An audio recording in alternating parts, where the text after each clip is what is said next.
नमस्कार दोस्तों, स्वागत है आप सभी का हमारे YouTube चैनल है संजीवनी फॉर अस में। दोस्तों, हमने पिछले वीडियो में स्रोतस के बारे में बात करी थी। आज के इस वीडियो में हम अग्नियों के बारे में बात करने वाले हैं।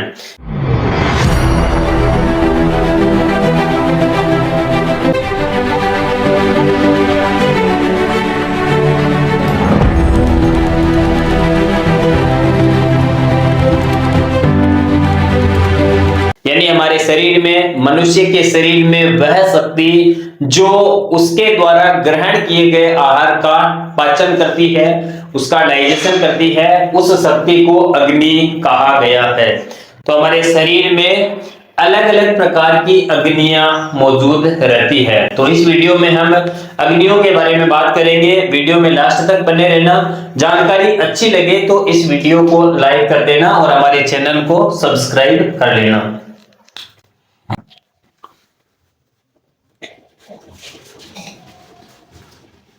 अग्नियां परिभाषा की यदि बात करें,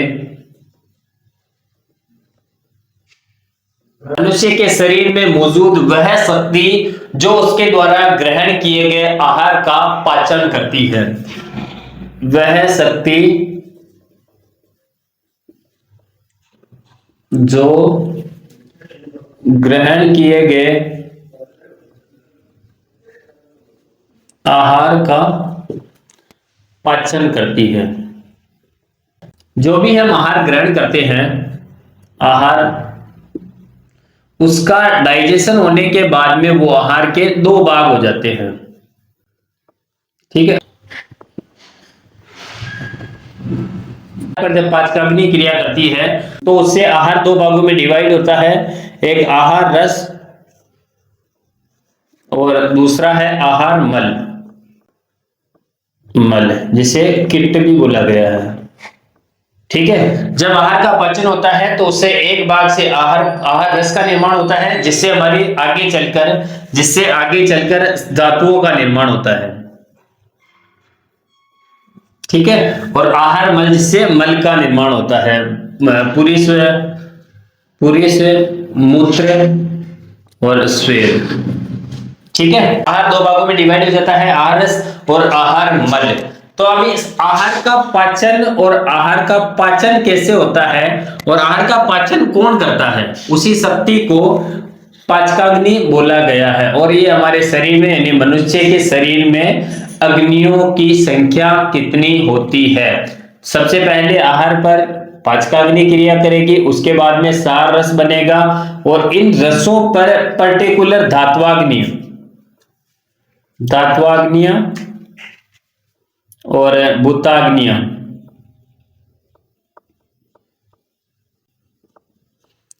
और भूताग्नियां का कार्य करेगी। तो उसी से हमारे शरीर का व्यवस्थित रूप से संचालन होगा और हमारा शरीर स्वस्थ रहेगा।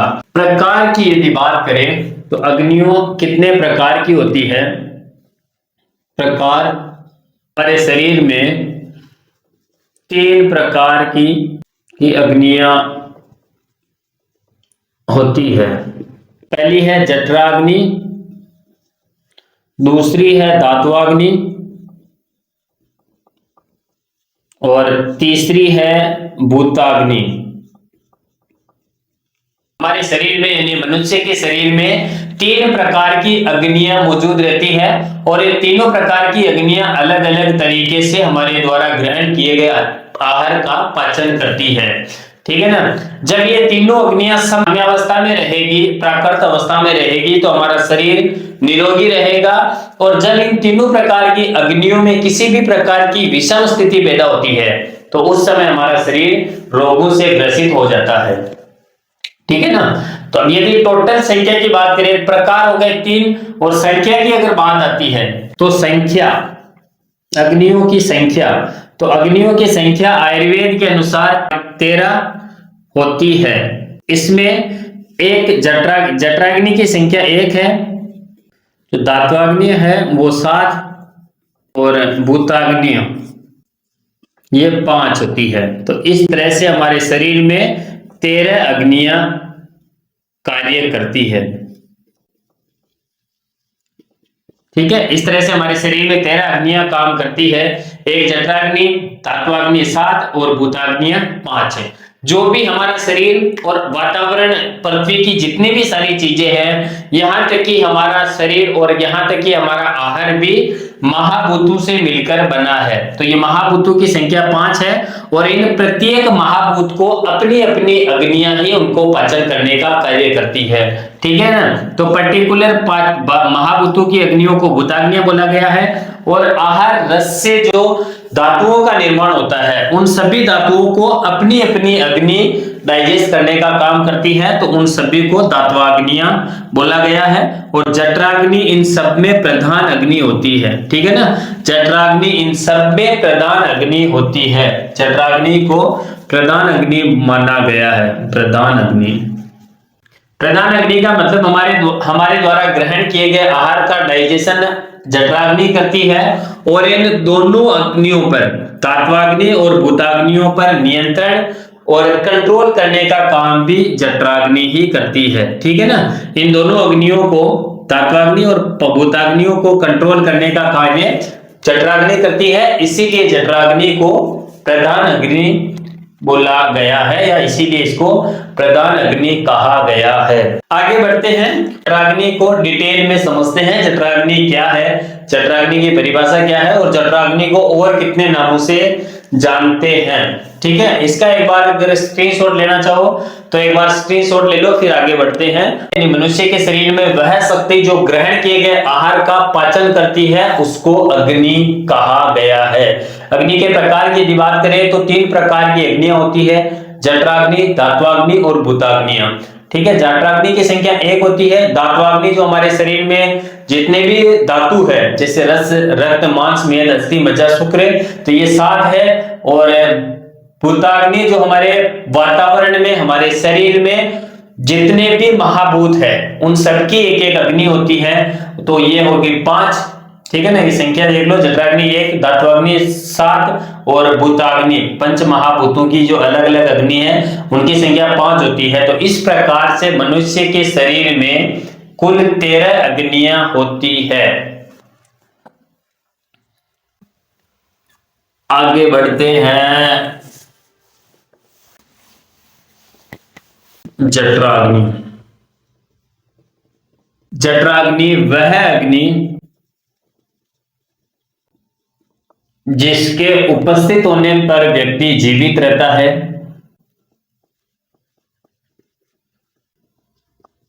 और अनुपस्थिति में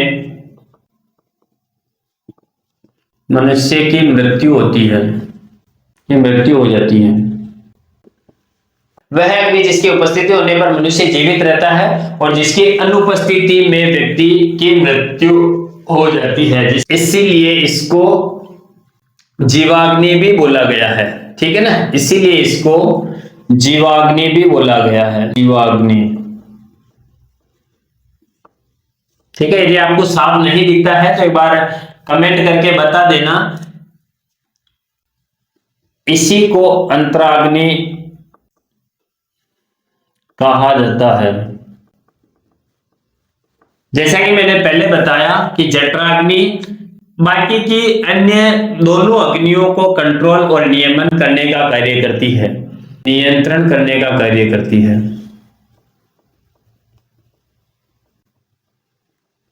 इसके अलावा डाइजेशन से रिलेटिव सभी कार्य, पाचन संबंधी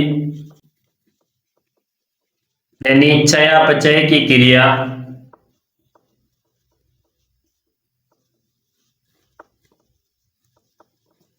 चयापचय की क्रिया भी जठराग्नि करती है।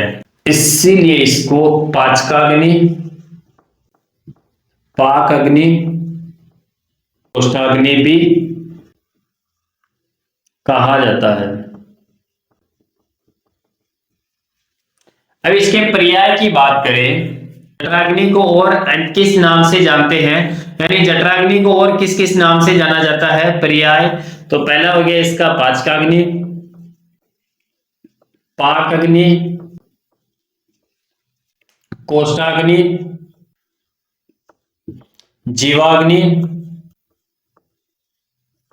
शरीर के भीतर रहती है, इसीलिए अंतराग्नि,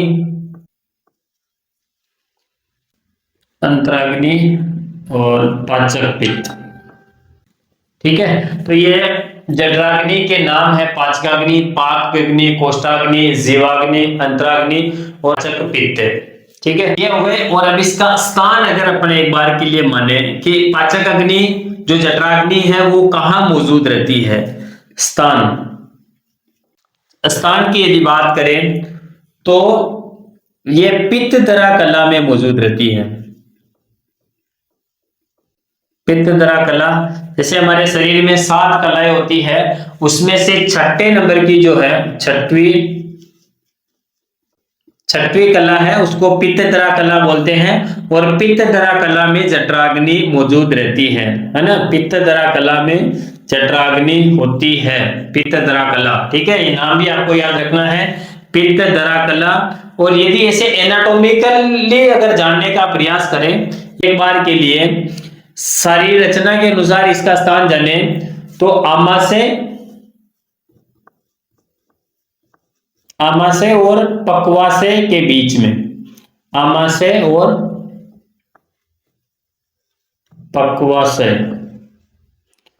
पक्वाशय के मध्य में जहां पर ग्रहणी होती है, ग्रहणी है, वहीं पर जठराग्नि का स्थान है। ठीक है, ग्रहणी के अंदर, यानी ग्रहणी के अंदर जठराग्नि मौजूद रहती है। पक्वाशय में थोड़ा सा कंफ्यूजन रहता है कि पक्वाशय किससे, पर्टिकुलर ऐसा कौन सा ऑर्गन है जिसको पक्वाशय बोला जाता है, तो बड़ी आंत को पक्वाशय बोलते हैं। पक्वाशय यानी बड़ी आंत। जहां पर भी आप आयुर्वेद में पक्वाशय शब्द देखोगे वहां पर आपको समझना है कि बड़ी आंत बोला गया है, तो बड़ी आंत को पक्वाशय बोलते हैं। और आमाशय और पक्वाशय यानी बड़ी आंत के मध्य का स्थान ग्रहणी है। जैसे ये आमाशय है और ठीक है, और ये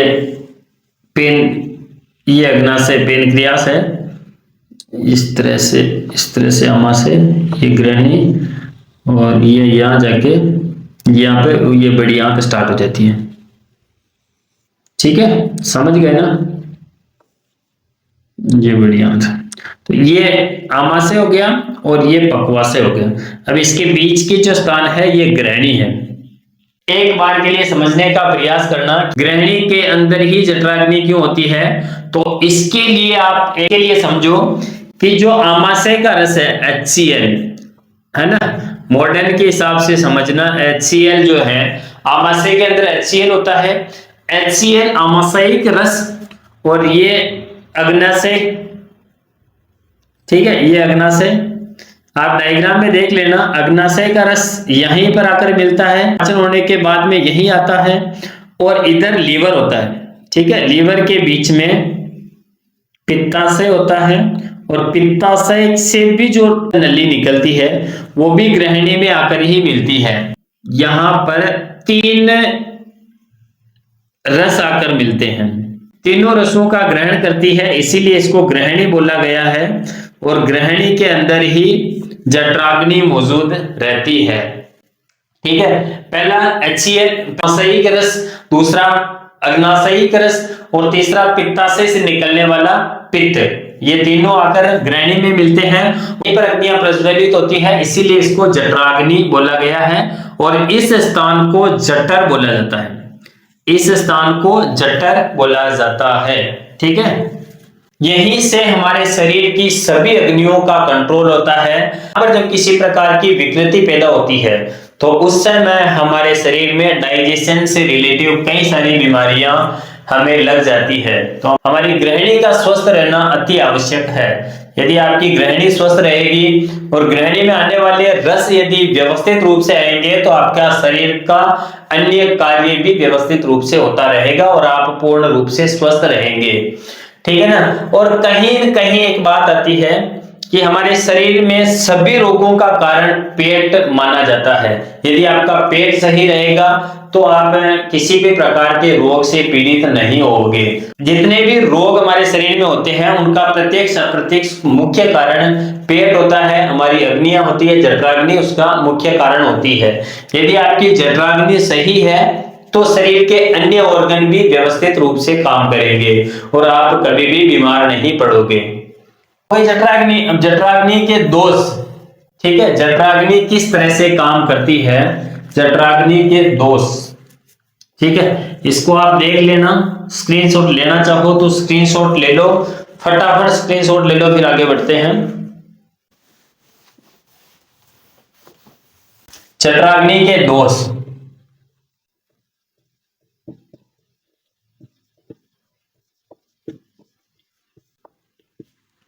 पहला है मंदाग्नि, दूसरा है विषमाग्नि और तीसरा है तीक्ष्णाग्नि।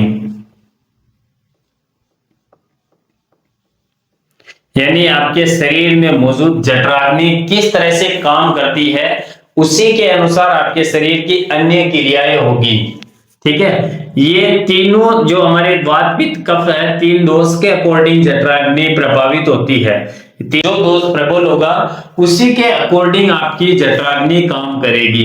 अब यदि मंदाग्नि की बात आती है, स्थिति कफ दोष की, कफ के प्रकोप के कारण पैदा होती है, कफ दोष के, कफ के प्रकोप के कारण, कफ के प्रकोप के कारण मंदाग्नि की स्थिति पैदा होती है।